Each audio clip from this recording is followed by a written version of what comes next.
Could a single mind really house 24 different people, or was this the most elaborate deception ever seen in a courtroom? When a perpetrator of a series of violent crimes claims they weren't even awake during the attacks, we have to ask if the human brain is capable of such a profound fracture. Is it possible for a person to lose years of their life while their body is controlled by strangers living inside their own head? Welcome. I'm a licensed professional counselor, and this is my mental health analysis of the Billy Milligan case. I will be focusing on the main mental health and psychological indicators while providing the backstory. I don't just talk about the crimes, I talk about the psychology behind the crimes and the mysteries that captivate us. I look beyond the facts of the case to understand the why of the crime. My analysis is based on my speculations. It's not a diagnosis of anyone involved in this case. In October 1977, the campus of Ohio State University was paralyzed by a series of terrifying abductions and assaults. The victims described a man who acted with a strange inconsistency, sometimes appearing aggressive and foreign, and other times appearing gentle or even apologetic. When Columbus police arrested 22-year-old William Stanley Milligan, they found a young man who seemed completely baffled by the allegations against him. During his initial psychiatric evaluation, Milligan didn't just deny the crimes, he seemed to have no memory of them at all. The first major red flag appeared when a psychiatrist addressed him as Billy, and the man responded with a flat, cold tone stating that Billy was asleep and that he was someone else entirely. This leads us to our first psychological inquiry. How does a child's mind react when the person meant to protect them becomes their greatest source of terror? To understand the why of Billy's behavior, we have to look back to his childhood, defined by extreme instability and reported trauma. Born in February 1955, Billy lost his biological father to suicide when he was only 4 years old, a loss that often creates a profound abandonment wound in a developing child. Psychologically, this kind of early loss can disrupt the formation of a secure attachment style, leaving a child vulnerable to further stressors.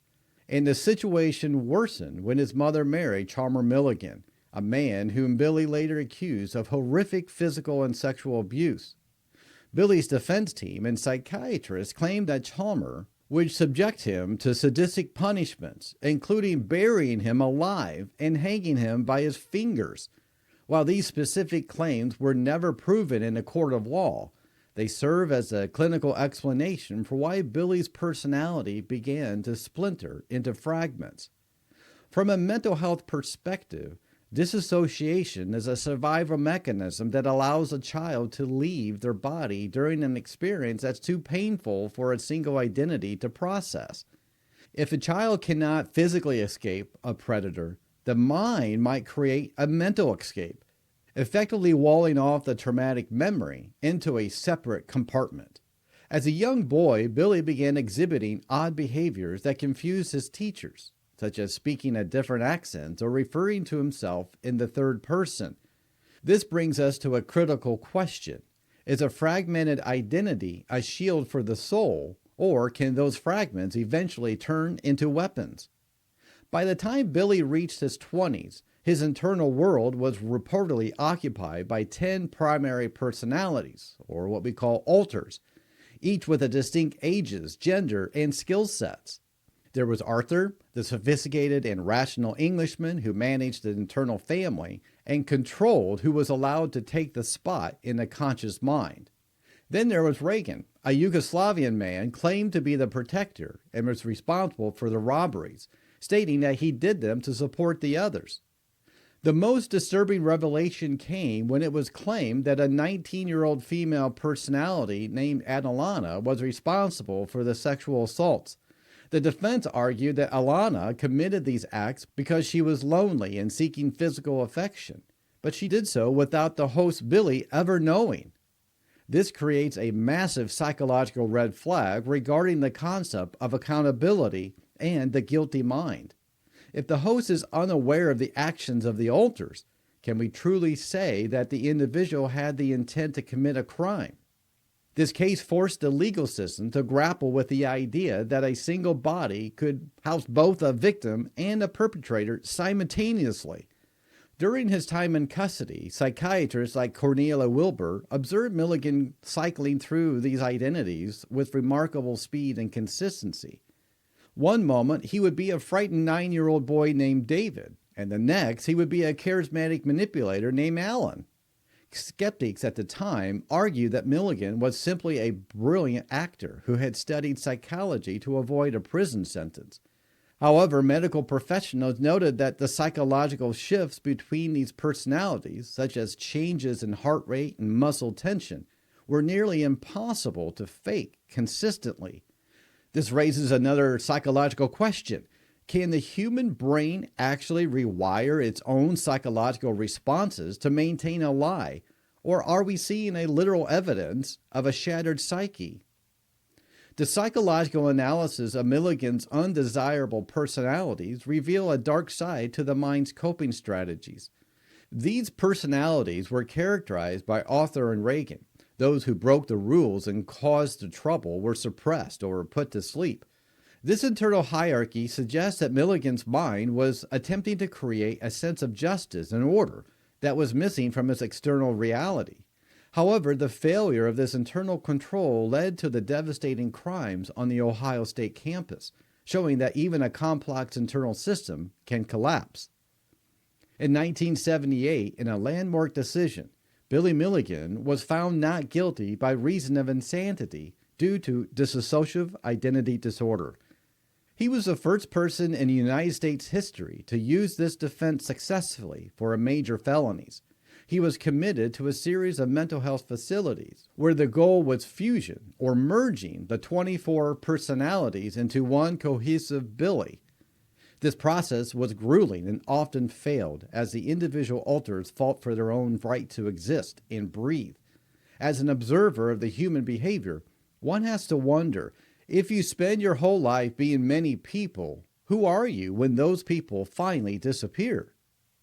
The case remains controversial even today, especially because Milligan's victims felt that justice was never truly served for the trauma they endured. Psychologically, there is a tension between the perpetrator's need for treatment and the victim's need for retribution. While Milligan was eventually released in 1991 after being deemed no longer a threat, the shadow of his crimes and the mystery of his mind continued until his death in 2014. The red flags in this case are numerous. The early childhood trauma, the unexplained gaps in memory, the radical shifts in behavior, and the internal struggle for control. Each of these indicators points to a mind that was profoundly damaged by its environment, leading to a life of fragmentation and chaos. We see a clear pattern where the brain's attempt to survive a nightmare ended up creating a new nightmare for others. Understandably, the Billy Milligan case requires us to look at the extreme end of human resilience and the high cost of psychological survival. It challenges our definitions of the self and forces us to look at the why behind the actions that seem incomprehensible. The case serves as a reminder that the wounds we receive in childhood can shape the reality we live in as adults, sometimes with tragic results. As we piece together the clues of Billy's life from the trauma of his youth to the crimes of his adulthood, we see a tragic circle of violence. The mind that tried to protect a little boy by splitting apart ended up creating identities that caused irrevocable harm to innocent women. This aha moment in this analysis shows that disassociation is not just a passive escape. It's a dynamic and sometimes dangerous restructuring of the human experience. What we now call dissociative identity disorder is what we used to call in the mental health field multiple personalities. And it's really hard to comprehend when we think about these different alters. I have actually witnessed somebody with DID. I've witnessed these alters changing from different names to different ages to different personalities. And let me tell you, it's unsettling to look at and talk to somebody and then have them change their personalities. And it's so tragic here. Who's the victim in this? There's so many victims here. One victim who we know, the central figure of this case, Billy, was dramatically abused by his stepfather. Now, we could probably even trace his stepfather's childhood and trace that trauma. It's amazing how trauma can affect so many different generations, and then it splinters into public trauma and the trauma in those families. Think of the victims in this case. It's a tragic case. And this is one of the reasons why I do these videos, because I want to bring awareness to mental health and mental illness, but also bring awareness that we've got to get some early intervention here. Now, with Billy's case, it's very difficult, and yet it can happen. Those alters can integrate through very intensive therapy and treatment. So what did you think about this case? Were there any elements that stood out to you? If you want more mental health analysis of true crime stories like this one, be sure to subscribe for more. And if you found this case compelling, be sure to watch this next story. It will make you more aware of your surroundings. Thank you for joining me today, and until next time, stay curious, stay safe.